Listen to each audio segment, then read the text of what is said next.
Namaskar. Welcome to the second week of our course on product design and development.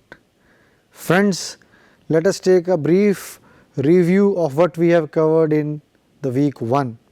If you remember, we have covered all the basic aspects of product design and development in week 1. We have seen what is the need of developing a new product. We have seen the life cycle of a product when it is launched into the market. We have seen the various stages of product development. We have also seen the product analysis, that what are the various characteristics that we need to cover. Prior to that, we have also covered that what should be the product policy of an organization. Even we have covered the SWOT analysis, that is strength, weakness, opportunities and threats, and the discussion was focused more on the product design aspects of SWOT. Otherwise, SWOT can be used in all different domains, but our focus, if you remember, was on product design, that how SWOT can be used for product design and in order to launch a successful product in the market. So, we have built up a specific knowledge related to product design in our previous week. Linking the previous week with our discussion this week, we will see that how the concept of value engineering, as is clear on your slide, are applicable to product design. Let me go back again to the last lecture that we had, in which we have seen product analysis. In product analysis, if you remember, there are 4 broad factors that are needed to be understood, or that we need to understand in order to design a good, profitable, successful product. If you remember, we have seen first were the marketing aspects. Second were the product characteristics. Third, if you remember, the economic analysis, in which we have seen the break-even analysis. And the fourth were the production aspects. So, currently our discussion on value engineering is related to the second important factor, that is the product characteristics. In product characteristics, we have seen that there are functional aspects, then durability and dependability. We have seen the aesthetic aspects. So, all these things are required to be understood if we want to develop a successful product. Now, let us see the functional aspects. In product characteristics, first thing is the functional aspect. So, if you see, just free your mind and think that any product around you, in your room or in your classroom or wherever you are listening to this particular discussion, see any product. Why that product has been bought? Either by you or by your parents or by the organization. For example, you see an air conditioner. Why the air conditioner has been bought? To cool the environment. So, what is the function, basic function of the air conditioner? That is cooling the environment. Similarly, why I am using this pointer or this slide changer? It has got some function, therefore I am using it. Similarly, why I am wearing this jacket? It is January going on, there is so much of cold all around the environment, the temperatures are low. In order to protect my body, I am using a jacket. So, any product that you see around you will definitely have a function, and it will have a functional value, and that function has to be provided by that product. And who has to ensure that the function is being provided by the product or not? The product designer has to ensure that the product is designed in such a way that it satisfies its functional requirement or the functional property for which the product has been designed. I think it is clear to all of you that for any product to be successful, it should be able to satisfy the intended function for which it has been designed, that also satisfactorily and reliably. If the product is not able to satisfy its intended function reliably, definitely that product is not going to succeed in the market. So first and foremost, when we analyze the characteristics of the product, we have to keep a focus on the functional aspects of the product, and for those functional aspects only we have a concept called value engineering, which is a function based technique and which helps us to ensure that the product performs its desired function reliably, but simultaneously ensuring that this function is achieved at the minimum possible cost. So we will see that what is the concept of value engineering and how it is different from other commonly used techniques like cost cutting and the other techniques of saving money. In this case, we will not compromise on the performance, reliability, quality, efficiency, any of the parameters will not be compromised, but our focus will be to use the systematic approach to cut the cost or to reduce the cost, satisfying all other requirements as desired by the product or as desired from the product by the customer. So our focus will be to ensure this particular aspect of the product.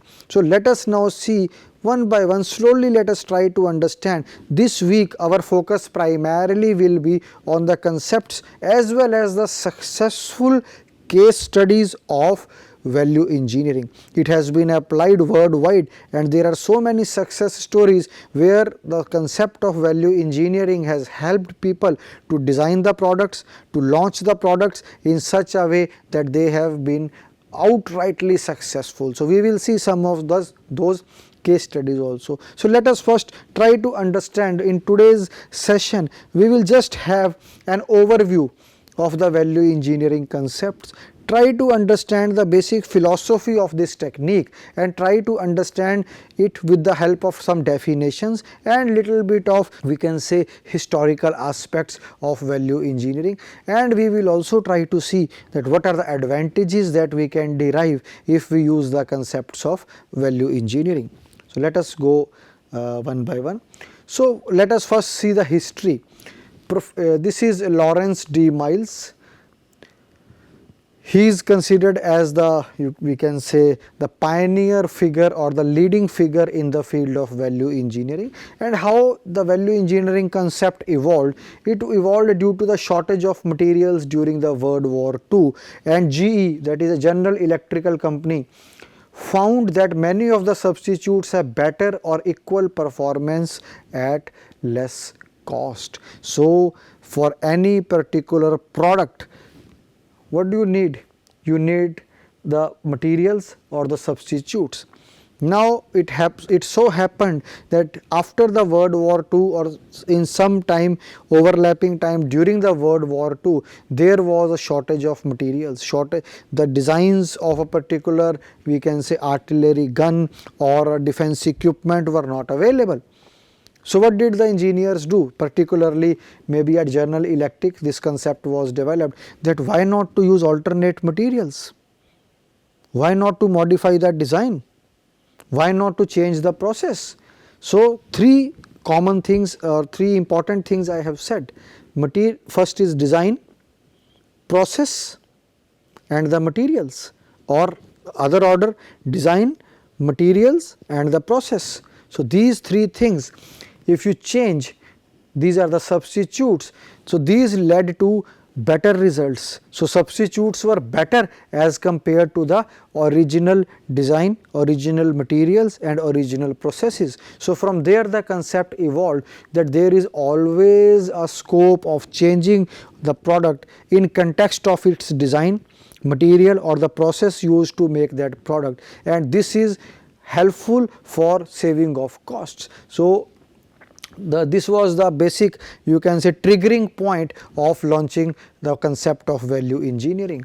Then Lawrence D. Miles launched an effort to make the concept systematic. Earlier it was not, we can say, systematic. The concept was more of philosophical thinking that if you change these things, money will be saved. But then Lawrence D. Miles took it as a challenge, and then he tried to systematize or put it into a systematic process, step by step process, so that anybody, any engineer can apply these concepts and save the money for his or her organization. So this is the concept finalized by Lawrence D. Miles, and this then it led to the establishment of Society of American Value Engineers, SAVE, SAVE, in 1959. So all the concepts were then, we can say, put together, and a society was established for propagating this concept among engineers and scientists. So this is the brief history of value engineering. Now, whenever you have a new term on your platter, you start thinking that this may be similar to this thing, or how it is different from this thing, or how it is different from what we already know. For example, suppose we go and buy onions from the vegetable market. What is our philosophy? What is our procedure? We usually go to the market. Sometimes we go to 3 or 4 vendors, ask for the prices, and wherever we get the minimum price, we buy the quantity that we want to buy. Isn't it? I think all of us do the same thing. Now, it means we are doing value engineering. We have some target in our mind that what type of onions we want, what is the size of the onion, general quality of the onions that we want to buy, and then we see 3 alternatives. Wherever we are getting the cheapest alternative, we are buying the onions from that vendor. So everybody is doing value engineering in his or her life, but the systematic analysis, if we want to apply the same concept in any engineering solution, for example, this camera which is recording this lecture, if we want to analyze this concept or analyze this particular camera from the value engineering point of view, what do we need to do? It is not as easy as buying onions. We need to systematically break down the various components into individual components, then see what is the function of each and every component. Then we have to see that can we combine some functions, can we eliminate some functions, can we do some design modifications, keeping the performance same. The performance should not deteriorate or performance should not die down. That is our basic concept. So buying onions for same quality or same taste or same package or same look, so usually we buy taking into account it should be good looking also, not good looking as a person, but it should have a good packaging, it should not be stale, it should not be, you can say, poor quality. So our quality is same. We are comparing 3 alternatives, and whatever quality standard we have set, we are picking it up. Similarly for the camera design also, we need to keep the performance standard same, no change in the performance standard, but we have to redesign it in such a way so that the performance remaining same, the cost comes down. So that is the basic concept of value engineering. So everybody is doing value engineering is in his or her life, but the systematic way of applying these concepts we are going to focus during this session. So let us quickly see what is not value engineering. So value engineering is not cost cutting. Many people say when you are saving money it is cost cutting. No, it is entirely different. The focus area is entirely different. Must I tell you that in many cases the cost will increase. In many cases when you apply the concept of value engineering, the cost may increase, but the overall cost of that particular project would reduce, maybe when considering the life cycle cost of the project or the product. So it is not cost cutting. In many cases the cost may further escalate on applying value engineering, but the overall value of the product would certainly increase. So it is different from cost cutting. We will see in one of the subsequent lectures that how exactly it is different from cost cutting. It is not design review. Some of the people may say there is a design, then few you can say persons will evaluate that designs based on the cost. No, it is not a design review, it is a design process itself. In this we will see the concepts of value engineering and we will design the product as per the value engineering guidelines. So there is no review, or this is not a design review process from cost point of view. It is not project elimination, that if you have maybe 3 or 4 different projects available, so you will see which one is cheaper, so select the cheapest project. No, that is not project elimination, it is not scope reduction. Sometimes people will say that for this camera, if you apply value engineering, it may eliminate 1 or 2 parts, so the overall scope of this camera will die down. No, that is not the case. Almost, or I should say, even there can be increase in the functional value of the product after the value engineering process. So it will never lead to scope reduction, but I can say with confidence that the scope may further improve. That is one advantage of value engineering. Quality reduction, I think I have today only within last 7 to 10 minutes, I have told I think 3 times that there has to be no compromise on the quality, performance, reliability, serviceability, no compromise anywhere. Only thing is using the fundamental aspects of science and engineering and using a common sense, we will aim to bring the cost of the product down by our creativity, innovation, as well as the knowledge that the engineers gather over a period of time. So there will be no compromise on anything. That is, quality reduction is not value engineering. Detailed cost estimation is also not value engineering, and redesign, you can say slightly maybe in value engineering we may suggest some new designs, but it is not only the redesign process only. Redesign process, maybe you design the product without considering the cost aspect. No, in this case, even if we are redesigning, we will take into account the cost aspect also. Therefore, value engineering is not the redesign process, it is entirely different process. So we can see all these points have nothing to do with value engineering. Value engineering is a different aspect. Now some of you may be wondering, what is a value engineering? Why question mark is not put here? Because the answer is given maybe on the same slide. You can see what is value engineering. An organized study. So let me first emphasize on an organized study. So it is not philosophy, it is organized, it is systematic, it is step by step, so it is orderly, so it has a sequence, so it is a systematic or scientific study.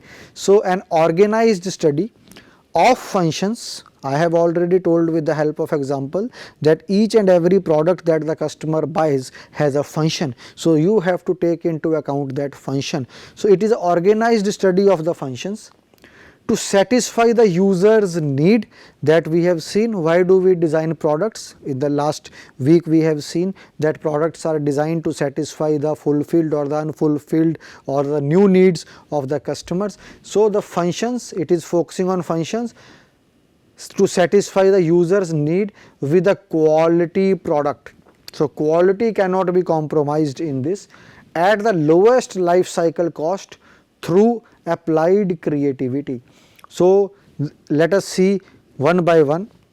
There is a user need for some functions which have to be satisfied, ensuring the quality at the lowest life cycle cost, and how it is possible by applied creativity. So you can see, I will not look at the explanation or the definition again. Let me just try to clear this definition to you, because the next 2 definitions I am just going to read and move forward with our discussion. Basic definition out of this definition can be that we have to achieve the desired function. Now why desired? Because the user wants that function to be achieved. So it is the process of ensuring, or it is to achieve the desired function reliably at the minimum possible cost. Reliably is a quality parameter, or we can say it is to achieve the desired function at the defined level of quality, but at the minimum possible cost. So that is what value engineering has to ensure. So again it is emphasized that there has to be no compromise at all in the quality as well as the performance parameters. So let us now see the other definitions. I will read these definitions for you. Value engineering is an analysis of materials, processes and products in which functions are related to cost, as I have already told, and from which a selection may be made so as to achieve the desired function at the lowest overall cost consistent with the performance. Again I am reading. To achieve the desired function at the lowest overall cost consistent with the performance. Let us see the second definition. It is an organized, creative, cost search technique for analyzing the function of a product with the purpose of value enhancement without compromising with its quality, performance and efficiency. So I think the concept of value engineering is now absolutely clear to everybody, that it is to ensure that desired function is achieved reliably at minimum possible cost. Now if you see mathematically how you can relate this relationship or how you can put this into mathematics, the value of the function is defined as the relationship of the cost to performance. Now Vmax is equal to performance maximum divided by cost minimum. Let me emphasize here, in place of performance in many books or in different types of literature you will get function also. So it may be written as value is equal to function by cost. So V is equal to F by C. So this is a relationship between three things: value of the product. For example, this pointer can be considered as a product, alright, or the jacket can be considered as a product. So value of the product is directly proportional to its performance or the functional value of that product, and inversely proportional to cost. So very easily I can say that this jacket can have a very good value if it provides me the warmth for which I have bought this jacket, and I have to pay less money for buying this jacket or for acquiring this commodity or for acquiring this product. So it is directly proportional to the functional value, inversely proportional to the money that I have to spend to acquire that product. So value, and as a value engineer, what should be my target? As a value engineer, my target is to maximize this value, maximize, and minimize the cost that the customer has to spend. How it is possible? Providing the functional value, high functional value for that product. So it is easier said than done. It requires lot of search, it requires lot of innovation, it requires lot of creative thinking. Thereafter only you will be able to come up with ideas which will help you to redesign the product, or which will help you to select an alternate material for that product, or which may help you to suggest an alternate manufacturing process for that product, so that your cost is minimized. So this is a basic concept of value engineering and how it can be related mathematically, how value can be related mathematically. So some of you may be wondering now, I think you have understood the basic concept of value engineering. Some of you may be wondering that I am using a jacket, how it can have poor value, or why do we need to do value engineering? So prior to that, I may emphasize on three words. First one is value engineering. In number of books you will find value analysis and value management, which is not a very common term, but value engineering and value analysis are used interchangeably, and people are usually not able to understand the difference between the two. So value engineering are the concepts when they are applied at the product design stage. Design stage means I have an idea that I have to manufacture maybe a pointer which should be able to have dual functions, that is, it should be able to point at the screen and it should be able to change the slides also. Now if I apply all my value engineering concepts and during the design stage of this pointer, I am doing value engineering for this product. Now suppose this is already in my hand, it means the product is already existing and I am using it, or the other users are using it. Now suppose I want to apply the concepts of value engineering on this, then I will see what are the desired function and how I can achieve both the functions reliably without compromising on the performance, but at a lesser cost than I have bought this product. Alright. So then it becomes value analysis. The product is already there, the functions are already being achieved, but I further want to analyze it from the cost point of view. Okay. So that is the point, basic concept of value engineering and value analysis. Now these points list out that why these products, why do I analyze, why do I want to analyze this product for value, or in other words we can say, why should I do value analysis if already I have done value engineering during the design stage. So these are the reasons that why products sometimes have poor value, and therefore they need to be analyzed for further improving their competitiveness in the market. Because if you remember the product life cycle that we have covered in our last week, there is a maturity stage, and at maturity stage the market share of the product is more or less constant. So the company would like to become more competitive by offering discounts to the customers, discount on the product to the customer.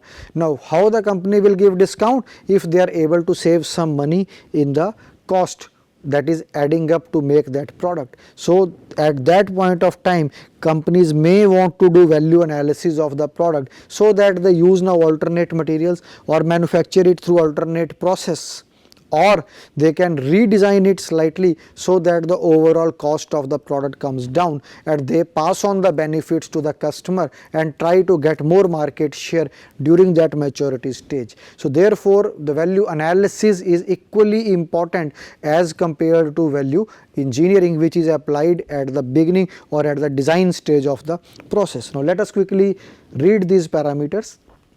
What are the reasons for poor value in a product? First is lack of or poor coordination among the designers.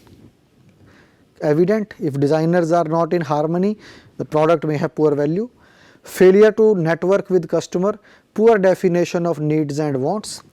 We have not been able to find out the functions that the customer is desiring from the product. So our marketing or our marketing aspects have not been addressed properly. Design based on habitual thinking or mistaken beliefs. Usually change people do not want. So whatever is our design thinking, we don't want to change, which leads to poor value in the product. Outdated or inappropriate design standards, clearly evident. A company may be following the design standards for the last 20 years and many things may have changed over a period of time. Therefore, if old things are used, you may not be able to launch a product which has good value. Then incorrect assumptions based on poor information. So information is not adequate. Fixation with previous design concepts. So whatever tools and techniques were used by the earlier designers in the company, same things are continuing. Therefore the poor value may creep into the product. There can be other reasons also.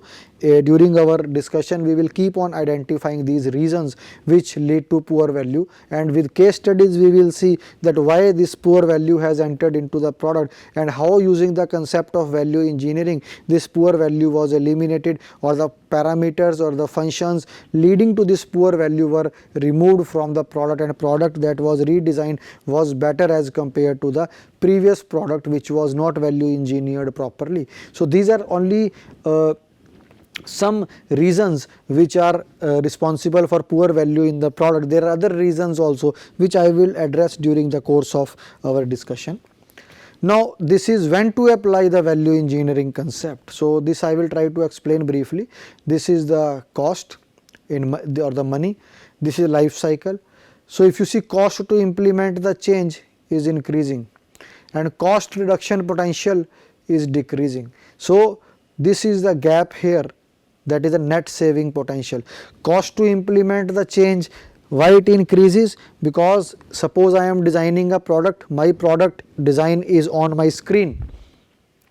For example, if I am using a software, CAD software, I have designed the product on my screen. If slight modification is required, immediately I will change the file and will not cost much. But suppose it has already been prototyped, some you can say models have already been made and test marketing is going on. At that stage, if I change, what will happen? The cost to implement will keep on changing, and similarly the cost reduction potential will keep on reducing. So it is always evident that we should apply the concepts of value engineering in the very beginning stage only, or at the design stage only. Okay. So the design team has the greatest impact on the cost saving. And if you remember, in one of the previous classes we have seen that the cost is locked at the design stage. 70 to 80% of the cost of the product is locked or freezed or finalized at the design stage only. Only 20 to 30% of the cost is maybe controlled during the manufacturing stage. So it is always important, since this technique is related to the cost aspect of the product, it is important to apply this technique at the design stage only. Now this is a typical value engineering cycle. It is given, if you at Google, if you type value engineering cycle, you will get this diagram.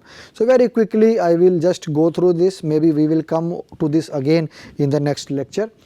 There is a pre-study presentation, information gathering, and then this is the main value engineering cycle. This is common to any engineering technique used. You have to do a pre-study, then you have to collect the information. But this is the main value engineering cycle, that is creativity and idea generation, functional analysis, evaluation and selection. In order to solve any problem, these are the three things. And then finally there is a presentation. If the solution is acceptable, next stage final report. Not acceptable, again it goes into the circle.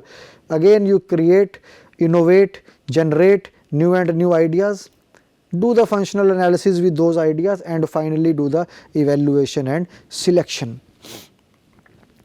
So the application areas of value engineering: construction projects is one area, manufactured product or manufacturing is going on. Any product which is being manufactured is maybe a computer screen or a computer CPU. Anything that is manufactured can use value engineering concept.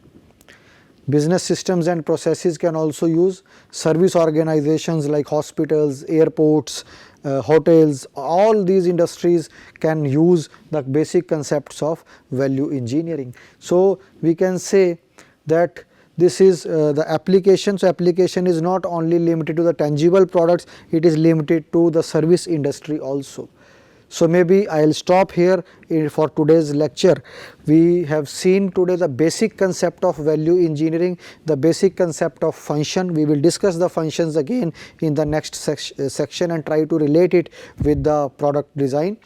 So we have seen the basic concept of value engineering, the definitions of value engineering, and some myths or some misinformation that value engineering is similar to cost cutting. We have tried to address that value engineering is not cost cutting or a design review process. It is an entirely different technique. It is a systematic technique, and which can be applied to different application areas. That is, it can be applied to design of new products, it can be applied to service industry, it can be applied to construction projects. So it has got wide range of application, and therefore I personally feel that every engineer should at least have a basic working knowledge of value engineering, and that is the target we are trying to achieve through this series of lectures. And over a period of maybe next 2 hours on discussion on this course on product design and development, our focus would be on value engineering application in product design process.